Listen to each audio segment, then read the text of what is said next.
We've got one person here from the 417th that is with the original group. Other than that, all of us are latecomers, I think. Now, he's very nervous about coming up here too. Him and Stan would make a good pair, and yet they have so much history in their heads that it's difficult, I think, to get it out sometimes. I want Earl, Sleepy Hissett, to come up here.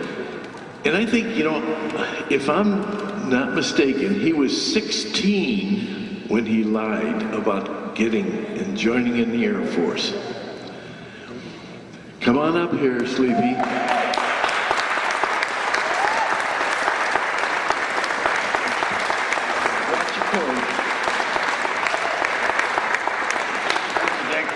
Oh, buddy. I want to congratulate you on putting together this great reunion this time. You've done it in all the other reunions, and you do a hell of a job. Thank you. You're standing up here for all your old buddies that couldn't make it. Yeah. I want you to tell us something. I know you were a mechanic on the engine of all those bullfighters and also that P-61 behind us. What can you tell us about it?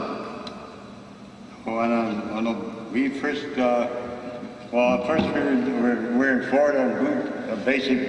We had P-70s and A-20s to work on down there. And from there we were going overseas, and we was going over there and have English bullfighters to work on. And at that time, we never knew what an English bullfighter was or the engines, so we had to go to school over there also. It was on a Mark 7 Hercules engines, and they had a different kind of engine than the United States did. They had a exhaust system where a cam went up in the engine and exactly turned the piston to it let the exhaust out of it, and sometimes that arm would break and you just lose the whole cylinder. And they were really bad to work on. You had to work on those Hercules engines 24 hours a day or they didn't fly. And so we started out at Kissimmee, Florida with A-20s and P-70s, and we went to engine school down there, Clearwater, and so after that we went going to go overseas. So we stopped at Camp Kilmer for firing gunnery practice. We stopped there, and we'd been I'd been playing poker for 3 or 4 nights all night long. So I was one of the top 15 and went on gunnery practice the first thing. So I got it all finished, and I went back to the truck and I went to sleep. So they finished all of the gunnery practice there, and so about 4:30, 5 o'clock, some guy shoved me on the shoulder and wake up, where you been? Your name Hissett? I said, yes, sir. And he said, come on back here. So went back there, and the whole formation, they've been looking for me for 3 hours. So I got up there as Lieutenant Doster, he was armament lieutenant, and man, he called me Sleepy everything he could think of. So that's why how come I got my name Sleepy for the rest of the war.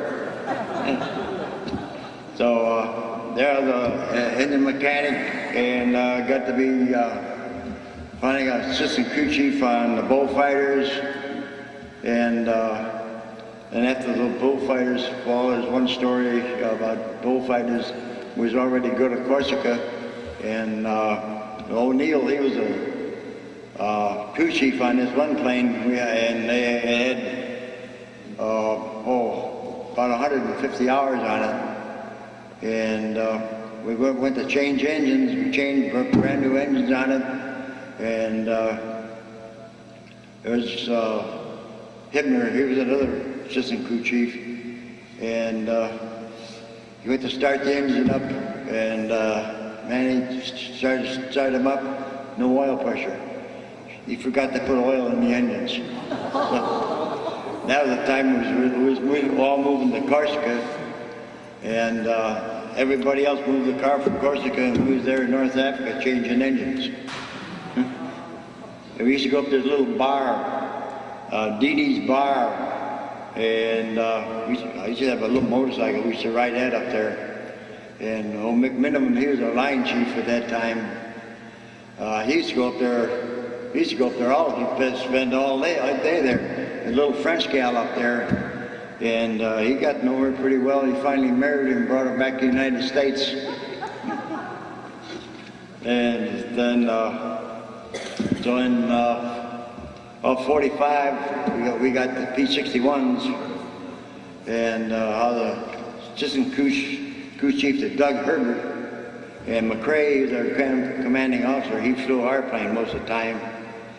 And at one time there, Doug, we just completed a 25-hour inspection, I think, and he got out of the airplane and went down, and we always washed our hands in 100 octane gas. And he washed his hands and went to light of cigarettes, and man, his hand went up in flames. So man, he was out for, about 3 months with those burns. And that time, they made me crew chief for the P-61. So we had a good time. Really enjoyed it.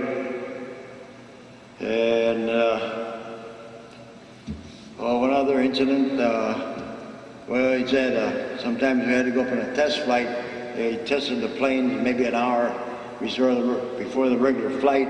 They check all the radar out, all the armament, the engines out, and come back on base, and sometimes the crew chiefs went with them to check them out.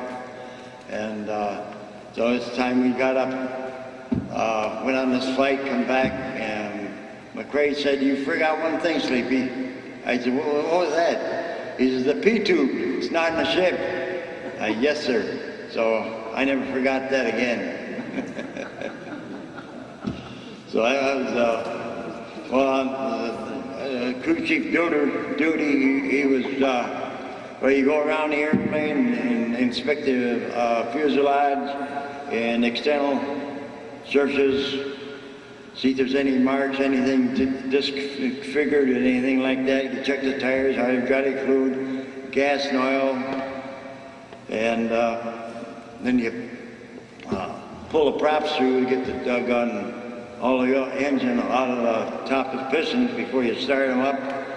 You check the fuel switches, all the compartment controls,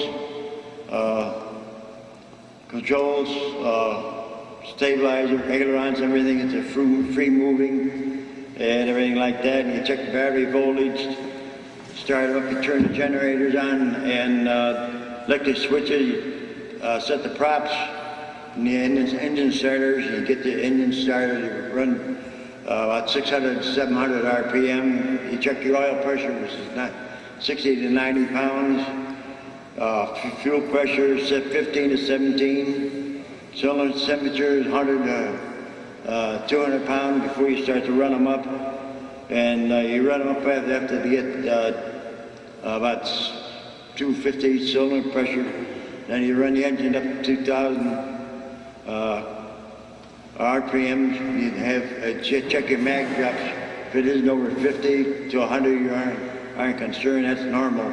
If it drops any more than that, we'll probably replace plugs. That's where you first start. And if that doesn't do it, you have to recheck the mags on them things. And you shut off the engine, go around, pull the cowling, and look for any leaks you can find. And after you do that, you fill out the 1A report, and then you check the 1A report for the guy fills the gas tank up, radar, radio, armament, and a parachute band. Have them all sign off on your A1. If they don't sign off on that, that plane doesn't fly. So that's about all duties this crew chief has, and we really extended our duties that way, and really meant a lot to us. We wanted to make sure those things fly and got back, and that's about all this.